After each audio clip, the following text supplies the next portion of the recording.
Auftaktniederlage in Dortmund, die war schon sehr, sehr schmerzhaft. 4:0, das war eine richtige Klatsche. Heute geht es gegen die andere Borussia, und zwar aus Mönchengladbach. Spieltag 19, das Nachbarschaftsduell in der Tabelle. Wir sind ja immer noch gut mit dabei. Das, was ich hier die ganze Zeit mache, ist wieder Jammern auf hohem Niveau. Das ist, wie sagt man so schön, wir spielen über unseren normalen Bedingungen. Wir überperformen, genau, so ist ja das neudeutsche Wort. Wir überperformen mit unserer Truppe hier. Finde ich aber gar nicht, weil wir spielen, wie gesagt, richtig gut. Ja, wir haben auch mal 1, 2 Spiele mit dabei, wo wir halt richtig auf die Fresse kriegen, wie jetzt zum Beispiel in Dortmund wieder. Aber ansonsten haben wir ja in der Hinrunde zum Beispiel mit jedem gut mitgehalten. Wir haben auch mal den ein oder anderen Überraschungssieg, Überraschungspunkt vielleicht geholt. Und von daher wäre der Platz, den wir jetzt haben, Platz 8 haben wir momentan, wäre das richtig gut. Und ich habe schon mal geguckt, das schauen wir nämlich im Kalender mal zusammen, wann wir das Jubiläumstrikot sehen werden. Und zwar hat Preußen Münster am 30. April, die sind am 30. April 1906 gegründet. Das heißt, wir müssen mal gucken hier im Spielplan, am 30. April, gegen wen wir da spielen. Da kommt nämlich dann das Jubiläumstrikot zum Vorschein. Ich bin sehr, sehr gespannt. Und jetzt bin ich gespannt, wie wir hier heute auftreten. Grudowski mit dem ersten Schuss. Es kann natürlich sein, das habe ich gegen Dortmund schon gesagt, dass die Rückrunde jetzt so ein bisschen schwächer wird, dass es da den ein oder anderen Durchhänger mehr geben wird, weil, wie gesagt, wir haben eine gute Truppe, gar keine Frage. Es sind viele Leute dabei, die sich halt noch entwickeln müssen. Das ist halt auch noch das Problem. Und unser Kader ist auch nicht darauf ausgelegt, 34 Spiele oben mitzuspielen. Das ist auch ganz klar. Das war eine schöne Momentaufnahme jetzt so für die Hinrunde. Ja, man durfte so ein bisschen träumen. Darf man immer noch, ne? Also das internationale Geschäft ist ja nicht weg. Das ist ja nicht ganz außer Sichtweite. Wir können es ja schaffen. Müssen wir aber dafür ein bisschen mehr und ein bisschen besser spielen und natürlich auch Spiele gewinnen. Und deswegen fangen wir doch gleich heute mal gegen Gladbach an in der Rückrunde. Machen wir mal die Eckball-Variante. Jongwa, Grudowski, ja, stehen wir uns auch gegenseitig im Weg, Jungs und Mädels. Das darf natürlich nicht sein. Das darf natürlich nicht sein. So, Remberg. Grudowski, Listisch, genau, wieder anfangen hier den Ball laufen zu lassen. Poso. Wanner. Und jetzt Listisch, auch wieder von Weitem und Olschowski im Tor. Ja, alles schön und gut. Das ist wie gegen den BVB, das sieht gut aus. Die Abschlüsse sind ja auch da. Dann haben wir am Ende wieder 14 Schüsse. Davon ging halt aber auch wahrscheinlich 10 direkt auf den Mann. Aber wir sind da. Wanner, ein Doppelpass, schade. Das wäre mal eine gute Aktion gewesen, eine schöne Szene. So haben uns die Dortmunder zum Beispiel ausgespielt vor dem 1:0 von Brandt. Einfacher Doppelpass. Und dann war es um uns geschehen.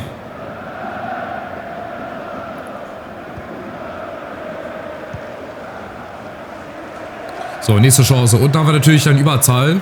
Wanner, Poso, wieder Paul Wanner. Das sind die Lücken, die er suchen muss. Genau, gegen Itakura. Und es gibt den Eckball. Alles gut, Eckball ist okay. Da haben wir immer ein paar Spezialisten mit dabei. Jetzt probiere ich hier nochmal Wanner. Der wird das doch wohl irgendwie hinkriegen. Das ist ja wohl nicht so schwer, hier mal eine Ecke reinzuschießen. Und zur Not, warte mal, wir machen jetzt mal Torhüter zustellen. Zur Not wartet am 16er noch jemand, wenn der Ball abgeprallt wird. Aber der wird nicht abgeprallt. Die Chance von Namdi Collins. Oh, da war er eigentlich ziemlich frei vom Fünfer. Und den muss er zumindest aufs Tor köpfen. Schade. Aber auch Namdi Collins. Der ist ja noch für ein Jahr geliehen. Der würde dann nächste Saison quasi wieder zurückgehen. Also genau, nach der nächsten Saison. Wenn ich nicht bis dahin irgendwie noch einen Ersatzinnenverteidiger bekomme, aber den werden wir irgendwie kriegen. Da gehe ich fest von aus. Aber auch er hat noch Entwicklungspotenzial. Überall, auf jeder Position haben wir Entwicklungspotenzial. Castaneda, oh, Pedrosa. Das gibt die gelbe Karte wahrscheinlich. Ja, ist okay. Da braucht er sich auch gar nicht beschweren, Castaneda. Das war ein sauberes Foul. Das war die Mutter aller gelben Karten, wenn man so möchte. Das geht gar nicht anders, als da gelb zu zeigen. Ah, Gladbach kommt. Oh, und die brechen wieder durch. Coleso, der kann sich die Ecke aussuchen. Und wir kassieren einfach zu einfach die Gegentore. Wir kassieren einfach zu einfach die Gegentore. Ja, ist richtiges Deutsch. Hört sich komisch an, aber ist so. Da waren auch wieder 2, 3 Mann. Da reicht wieder eine falsche Bewegung. Der ist ja fast noch bis auf den Fünfer gegangen. Hier, da war die Lücke wieder da. Und dann ist er schon auf dem Elfmeterpunkt und dann ist die Sina Moida auch wieder machtlos. Da kann er auch wieder nichts machen.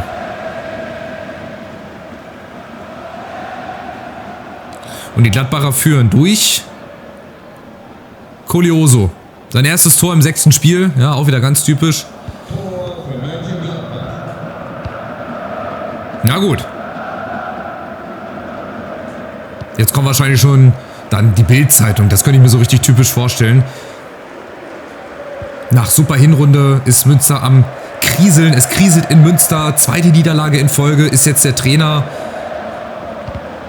Muss der Trainer in Frage gestellt werden oder hast du nicht gesehen? Das würde ich mir bei der Bild-Zeitung zum Beispiel sehr gut vorstellen. Listisch. Aus dem Nichts gegen die Latte. Er darf nochmal, aber jetzt rein ins Tor. Listisch und Olschowski. Ja, intern hält man noch zum Trainer, aber nach außen hin spielt die Mannschaft gegen den Trainer. Das sind jetzt alles so Zeitungsartikel und Überschriften, die würde man wahrscheinlich in den Zeitungen lesen. Zu Beginn der Woche. Was halt, wie gesagt, völliger Blödsinn ist. Natürlich will ich jetzt hier nicht jedes Spiel in der Rückrunde verlieren. Ja, immer nur mit der Ausrede, dass wir Aufsteiger sind. So ist es nicht. Wir müssen auch noch ein paar Punkte sammeln. Ja, wenn wir so weitermachen und die anderen holen von hinten auf, dann wird das nach unten auch nochmal ganz schön eng. Von daher lasst uns hier am besten heute gewinnen im besten Fall. Oder zumindest nicht verlieren. Ja, dass wir nicht den Fehlstart komplett haben in die Rückrunde. Aber Gladbach kommt über den Gumu. Gegen Jongwa. Ja, hat Jongwa aufgepasst. Sehr schön. So, wieder die Chance umzuschalten. Jongwa außen, der läuft. Den sehe ich. Schöner Ball. Grudowski läuft mit. Oh, schlechter Ball. Der muss auf Grudowski gespielt werden. Warum macht er den denn so lange auf Philipp? Das verstehe ich halt nicht. Muss man auch nicht verstehen. Und das muss ich ja auch nicht verstehen. Wir haben echt eine löchrige Verteidigung. Das ist Wahnsinn. Gumu. Wieder gegen Jongwa. Oh, da kommt er wieder nicht ran. Da ist Kleindienst und Sinamoy. Muss da aus Spitzenwinkel nochmal hin.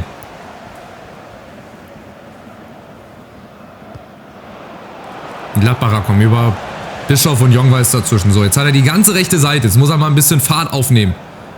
Da kommt niemand hinterher. Pedrosa, kommt der hinterher? Nein, der kommt auch nicht hinterher. Jongwa zieht nach innen gegen Itakura. Ja, da ist dann leider Endstation. Da läuft hier schon einer warm. Wen habe ich denn da zum Warmmachen geschickt? Kann ich mich nicht daran erinnern, dass ich schon Leute zum Warmmachen geschickt habe. Aber dann geht es auch hier erstmal mit einem 1:0 Rückstand in die Pause. Gegen Dortmund wird es dann am Ende ein 4:0. Ich hoffe, dass uns das heute erspart bleibt. Weil dafür spielen wir auch einfach... Ja, auch wieder zu gut. Guck mal, wir haben 6 Schüsse. Ich muss mal gucken, wie viel von denen direkt aufs Tor ging.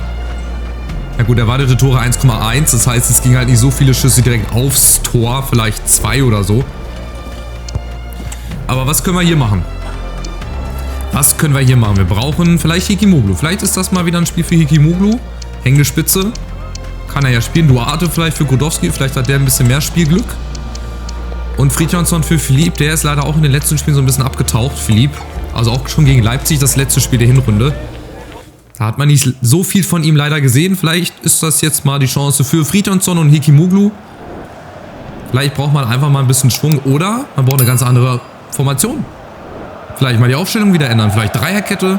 Vielleicht ein 4-1-2-2. Haben wir ja auch mit Raute. Vielleicht ein 4-3-3. Eine Flügelformation. Vielleicht muss ich da auch nochmal ran. Würde ich dann nochmal nach dem Spiel schauen, ob man da nochmal was verändert bekommt. Jetzt kommt aber erstmal Gladbach über Bischof. Oh, der hat schon wieder zu viel Platz. Und da ist das 2:0. Und auch Tim Kleindienst.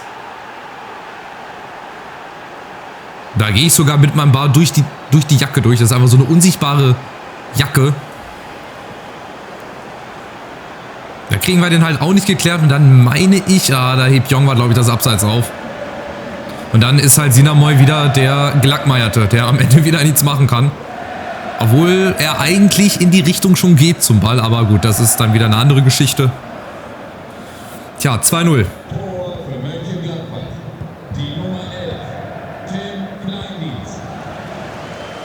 Ja, mit ganz, ganz einfachen Mitteln. Also beziehungsweise die Gladbacher müssen ja nicht mehr viel machen. Anstrengen müssen sie sich nicht. Die nutzen einfach unsere Fehler aus, unsere Verteidigung, die ganz schön hoch steht. Ich mache das vielleicht mal auf Standard, obwohl ich eigentlich in die Offensive gehen müsste. Oh, wir haben riesen Lücken, um Gottes Willen. Collins ist da.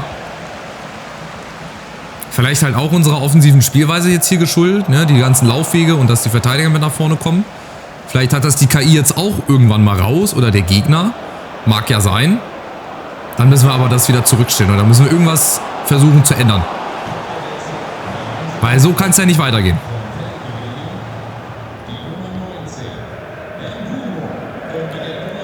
So, jetzt mal ein bisschen schneller. Oben Wanner auf Poso, kriegt er den. Ja, muss sich da durchsetzen. Ist doch zweikampfstark. Warum macht er das nicht?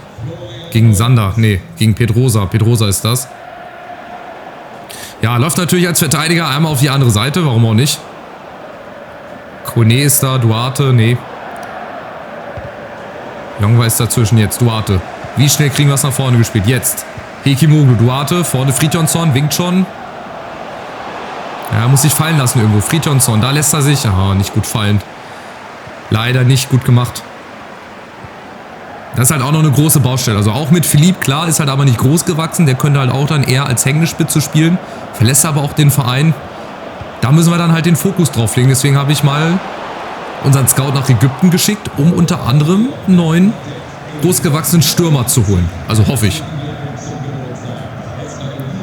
Poso, Wanner. So, Fridtjonsson läuft doch da durch. Genau, mit ein bisschen Glück hat er den. Gegen Elvedi, Fridtjonsson. Ja, das ist nichts für ihn. Aber holt immerhin eine Ecke raus. Ist halt nicht der schnellste, aber ist halt kopfballstark. Deswegen spielt er bei mir. Deswegen habe ich ihn da jetzt heute reingetan mal. Ecke kommt. Castañeda. Ist da Castañeda? Ja, und Olszewski. Also Chancen sind ja da. Was anderes wäre, wenn wir total schlecht spielen und wir hätten nicht mal Chancen. Dann würde ich mir mehr Sorgen machen. Aber irgendwann gehen die Dinger halt auch wieder rein. Jetzt vielleicht Collins. Naja, wieder so ungenau.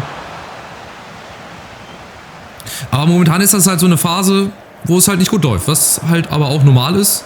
Es wäre dann die 3. Niederlage in Folge. Ja, Leipzig, Dortmund und dann Gladbach. Aber noch ist es ja nicht so weit. Doch haben wir ja 20 Minuten Zeit, aber wir müssen jetzt halt irgendwas machen. Irgendwann müssen wir zumindest mal den Anschlusstreffer machen, um noch zumindest die Chance oder die Hoffnung zu haben. Jongwa. Ja, Fridtjonsson, nee.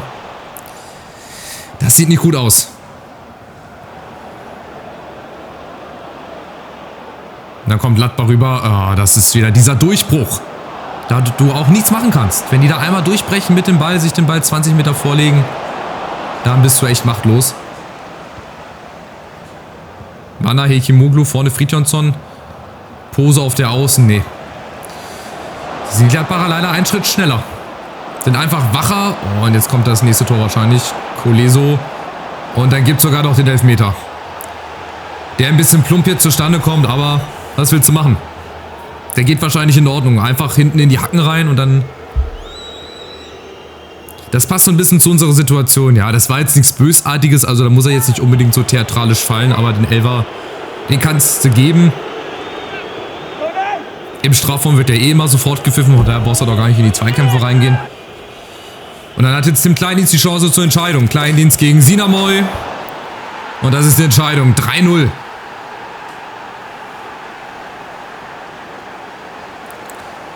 Ja, das ist schon bitter. Also wir reißen gerade das schöne Kartenhaus, was wir uns in der Hinrunde aufgebaut haben, mit 2 Spielen direkt wieder ein. 0:4, jetzt 0:3. Ja, natürlich im falschen Eck. Was willst du da machen? Aber 3-0, muss ich sagen, das ist auch heute wieder mindestens mal ein Tor zu hoch. Aber gut, wenn wir halt hinten anscheinend zu offen stehen, da muss ich dann halt noch mal ran. Muss ich vielleicht die Laufwege wieder zurückstellen.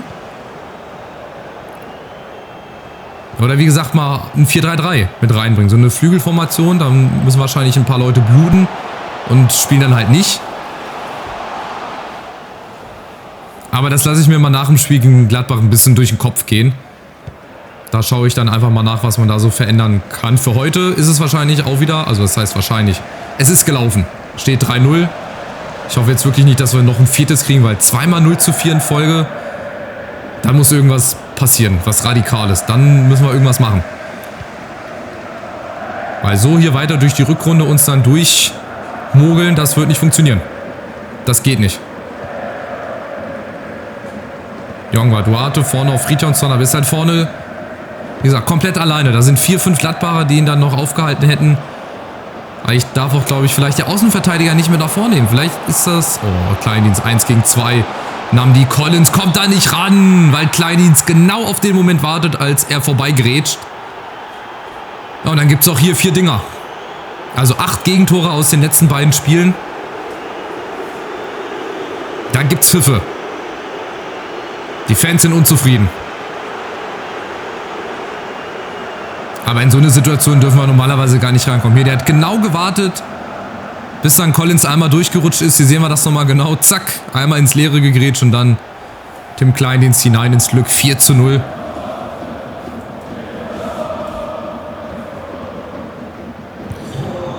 Ja, das lässt einen so ein bisschen sprachlos zurück. Aber ja, es hilft nichts. Wir müssen daran arbeiten.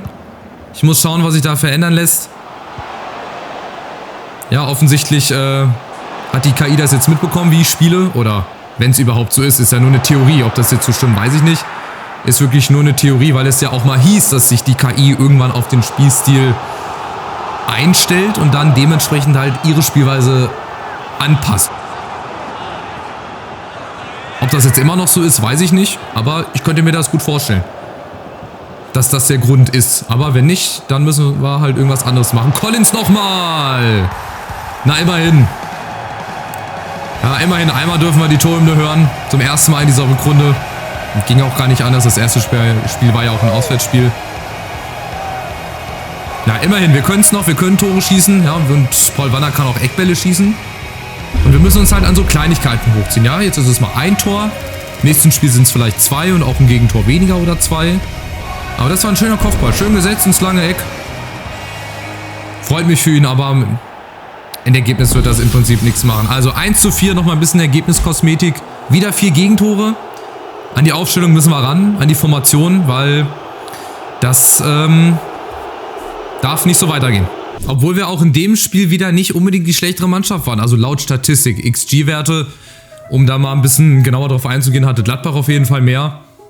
Ich glaube 2,3 war der XG-Wert bei Gladbach. Bei uns war es halt eine 1,1 oder 1,2.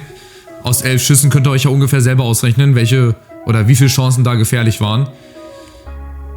Auch wenn meine Leistung nur mäßig war, nimm's nicht zu schwer. Ich möchte ihn ja aufmuntern. Ich hätte ihn auch kritisieren können, aber mein Gott, das ist ein junger Spieler. Was nützt es da, wenn du da drauf haust? Aber da muss natürlich dann auch irgendwann mehr kommen, ne? Wenn er nächstes Jahr dann Stammspieler ist oder je nachdem, mal gucken. Da muss natürlich auch ein bisschen mehr kommen. So, wieder ein erhaltenes Angebot für Job. Aber ich hatte den doch eigentlich schon entsendet, oder nicht? Da hatte ich doch eigentlich schon angenommen, deswegen lehne ich das mal ab von... Was war das? Unión de Santa Fe. Aufgaben anzeigen. Neue E-Mail. Stillstand bei Transferbehandlung. Ach, er geht nicht zu Stal Milec. Okay. Für 650.000 ist doch noch auf den letzten Metern gescheitert. So, Kuma. Wahrscheinlich auch wieder Verkauf. Oder allein. Ach, die wollen einen Spielertausch machen. Gegen John Klein. Die wollen mir einen schlechteren Spieler geben. Und 230.000 oder wie? Ah, ne, 100.000 und John Klein. Nee. Das werde ich nicht machen. Delegieren. Eine Laie, kein Spieler oder beziehungsweise Tauschspieler kann ich nicht machen, dann lehne ich ab. Ich nehme doch keinen schlechteren Spieler und gebe dafür einen besseren ab. Wer macht das denn? Ja, geplatzter Deal, St. Louis. Wollte den abgeben. Die brauchen den nicht mehr, dann wollten sie mir irgendwie andrehen. So, nächstes Angebot hier für Job. Vielleicht klappt es ja bei dem Verein. Die wollen auch wieder einen Spielertausch machen. Horacio Ene, der wäre besser. Innenverteidiger, 19 Jahre. Da müsste ich halt mir den mal ein bisschen angucken. Was der für ein Potenzial hat. Ob der überhaupt ein gutes Potenzial hat oder ob das quasi seine Endentwicklung hier ist. Da kann ich nichts zu sagen. Wenn ich nicht weiß, wie gut oder wie schlecht er ist, dann kann ich auch Job behalten. Da werde ich mir mal angucken müssen. So, Hoffenheim ist jetzt der nächste Gegner. Wir sind immer noch auf dem 8. Platz. Also so viel tiefer sind wir gar nicht gefallen. Aber irgendwann will ich natürlich auch gewinnen. Mal wieder. Hoffenheim hat die letzten beiden Spiele nicht verloren. Ich werde aber an die Formation rangehen. Da muss ich die Laufwege wieder ein bisschen verändern. Ich denke drüber nach. Ja, über den Keeper brauchen wir gar nicht diskutieren. Wie gesagt, da kann Sinamor überhaupt nichts machen. Ist das schon das Endspiel für HSPLP? Seine letzte Chance? Erreicht er überhaupt noch die Mannschaft und sowas? Wie gesagt, das sind so alles Sachen, die ich jetzt höre in meinem Kopf. So, ohne Ball. So sieht es mit Ball aus. Ne, sah es doch gar nicht. Warte mal, 4-2, 1 breit. Das sah doch ganz anders aus. Ich muss das hier einmal verändern. Moment. So, und Philipp kommt vorne rein. Jetzt. Warum auch immer. So, da muss ich die wahrscheinlich wieder nach hinten hier ziehen. Also, wir machen hier Flügelverteidiger. Dann ist es ein bisschen defensiver zumindest. Flügelverteidiger Profi. Knipser, der bleibt vorne. Falsche 9, gut, dass er sich fallen lässt, aber nee, warte mal. Hier, Philipp muss vorne sein. Hat er noch irgendwo Plus, dann bleibt der Motor. Falsche 9, könnte ich auch mal probieren, aber dann ist halt keiner vorne. Ich probiere es mal. Wir machen mal hier eine falsche 9, Absicherung, genau. Bisschen defensiver, wie sieht es hier bei der Taktik aus? Stelle ich mal auf 60, dann stehen wir ja immer noch, oder Balance. Einfach mal ausprobieren. Vielleicht füge ich noch irgendwo ein 4-3-3 mit rein. Das werde ich dann mal gucken bis zum nächsten Spiel gegen Hoffenheim. Wir gucken jetzt noch mal kurz auf die Tabelle und schauen mal, was das hier ist. 23 Gegentore, ja. Wir haben 4 Gegentore jeweils in den letzten beiden Spielen bekommen. 8 Gegentore. Das hat schon wehgetan. Das ist schon heavy. Bremen 16., Köln 17., Mainz ist auf dem letzten Platz. Hoffenheim hat halt 12-mal Remis gespielt. Mit dem Remis wäre ich schon zufrieden, dass wir mal zumindest ein Erfolgserlebnis wieder haben. Das war in der Rückrunde angekommen sind. Und nach oben hin, wie gesagt, da brauche ich jetzt erst nicht hingucken. Wir müssen mal wieder unsere Spiele zumindest besser spielen, defensiv ein bisschen stabiler sein und dann halt auch einfach wieder gewinnen. So einfach ist die Idee. Ich hoffe, ihr seid wieder mit dabei gegen Hoffenheim und dann schauen wir mal, ob wir uns da zumindest zu einem Remis kämpfen oder sogar da uns der Befreiungsschlag gelingt und wir 3 Punkte holen. Macht's gut, bis zum nächsten Spiel. Ciao, ciao.